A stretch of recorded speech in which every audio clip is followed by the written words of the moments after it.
Hi, everyone. I wanted to touch base just for a few minutes and go over our training that we had on executive functioning.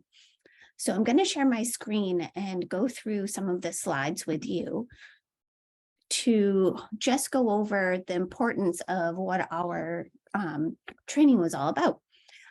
So if first we talked about why executive functioning is important and the key points to the 12 different areas of executive functioning. We talked about the response inhibition, how somebody controls their emotions and being able to respond to a situation correctly. We talked about working memory and how working memory is a part of how our brain rests and is able to retrieve information. It's not just when you're working at your desk or in an environment and you're learning and having to regurgitate information. It goes all the way back to how do we process the information we've learned from day to day, and how are we building on the sequencing and schema of our environment and what we've learned. We talked about emotional control, how we respond to big or small events. And I remember I talked to you guys about how emotional control and response inhibition go hand in hand. So when something small might happen that we view as small, but our children view as something really big, and how they are able to control their feelings and their big feelings. It also goes along with, some children don't respond to important events in a way that we would normally respond. So something tragic might happen and they're not able to respond emotionally in a correct way. So these are key points in executive functioning. Task initiation, how are we able to execute a task, start a task, breaking it down into smaller chunks so it's manageable.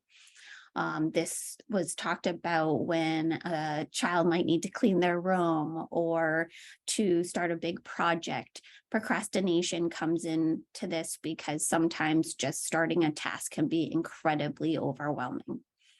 Sustained attention, how long can we focus on a specific task? And now when a child has ADHD, we can find that sustained attention is typically very hard for them. Somebody that is non-neurotypical might be able to have intense sustained attention on an area of interest, but not sustained attention on things that don't come easy for them. Planning and prioritizing, making sure that we've been able to plan our days out, prioritize what's most important so we can execute tasks. This is more for our school age kids and high school age kids of, can they plan what they need to do for a project? Are they able to prioritize their social life as well as their responsibilities? As parents, we typically help with planning and prioritizing more than we probably should, but we help our younger kiddos really think about, like, okay, we're going to have dinner and remember we have to do your homework. We help them with that. So a lot of times by the time they get to middle school and high school, they struggle with this area. Planning and prioritizing can also come into play when you are doing writing. So kids that might have dysgraphia or dyslexia, the planning and prioritizing of a story is very tricky.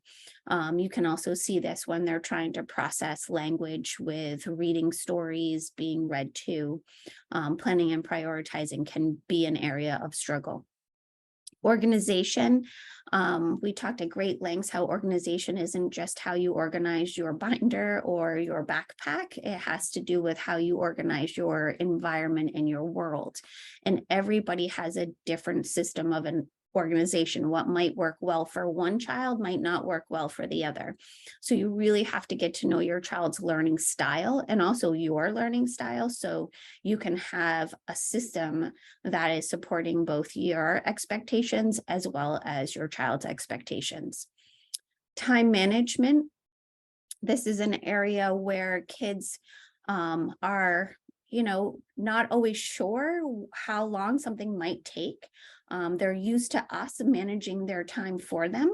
So a concept of how long something might take, how long a project might take, is definitely a concept that can be challenging for many students.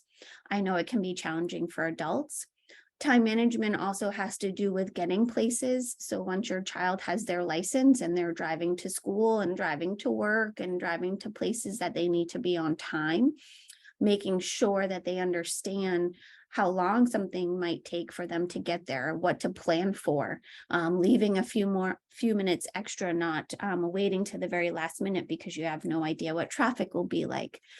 These are concepts that people that struggle with executive functioning have a real warped sense of how long something might take and managing their time.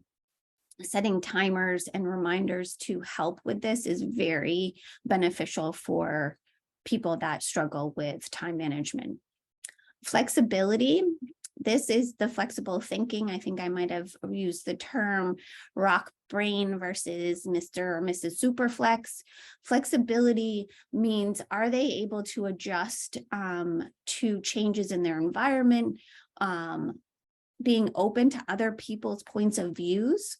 Rigid thinking is very common for children that have just autism or sensory processing disorder, or just have a really hard time with executive functioning skills. Flexibility is that control piece. They need to keep their environment in control so they don't feel overwhelmed or anxious. Helping with flexibility is also beneficial for that emotional control, as well as the response inhibition. So those three really go together of how do we manage our behavior and our emotions in our environment. Metacognition. Metacognition is being able to look at things from a bird's eye view. This is something that isn't fully developed until about the age of 22. So being able to see different points of view, seeing why my friend might react the way they do, or if I do this behavior, this is what's going to happen, and it might make my parent, teacher, loved one not feel so great. So this is a concept that is very hard for, younger kids to master. Even, the 18-year-olds are still working at managing this. So typically you will see this on the lower end of executive functioning. Where it becomes a worrisome is when they are off in college or taking that next journey in life and they're not able to see cause and effect. Goal-directed is one area that kids that struggle with executive functioning, or adults, they have goals, but it's often hard for them to meet their goals, and they typically then feel bad about themselves and low self-esteem because they can't execute to get that goal met. Goal-directed is that grit. Do I have the ability to work through my rigid thinking, my time management struggles? Can I break things down? And having that motivation to execute the task that you need to, not procrastinating, having the strong motivation to work through tasks that might not be of interest of yours. And the last one is stress tolerance. Our kids and adults, we live in a world where stress tolerance is definitely needed, but we're also being taxed on how much we can handle. Many students have high levels of stress because of the expectations in school, expectations from us adults. And so really helping them find tools of how to manage their stress, because if they do not manage their stress, the goal directed, the sustained attention, the planning and prioritizing, emotional control, all of these areas that are in executive functioning are jeopardized because they have such high stress. So these were the areas we talked about. Now I'm going to show you the resources one more time. We talked about what was age appropriate and what was not. We also talked about how to improve your levels of executive functioning, healthy foods, really looking at Are you eating enough in order to keep your blood levels up, your sugar levels? Are you drinking enough water? Our bodies need that healthy nutrition in order to have strong executive functioning skills as well. Are you sleeping? Because if you're not sleeping well, your mood, you're not going to be able to handle as much because you're overtired, your working memory doesn't have a chance to work to its full potential. Time management, making sure that you have a routine that really allows you to have the time to execute the things that you need to. We live in a society where we're always overbooked. We overbook our kids because if they're not involved in this and they have any downtime, they're not going to know what to do with themselves. Downtime is good, making sure that we have breaks in our day in order for us to have the time to process, rejuvenate our bodies, and being able to rest is also really helpful for the brain. Breaking down tasks into small ones. When we look at something that is in such a big picture, it can become very overwhelming. And so showing our children and as a parent how to break things down and really being that role model of, okay, you know what, I have a big project at work this week. I'm going to chunk my stuff up. Let's see what your projects are at school this week so we can chunk them up as well. Identifying strategies for managing feelings, having time to have an open conversation with your child and listen. We often are too busy with the ins and outs of running a family and the work that we have and making sure everybody gets to where they need to be, that we often don't have time to truly listen to our children.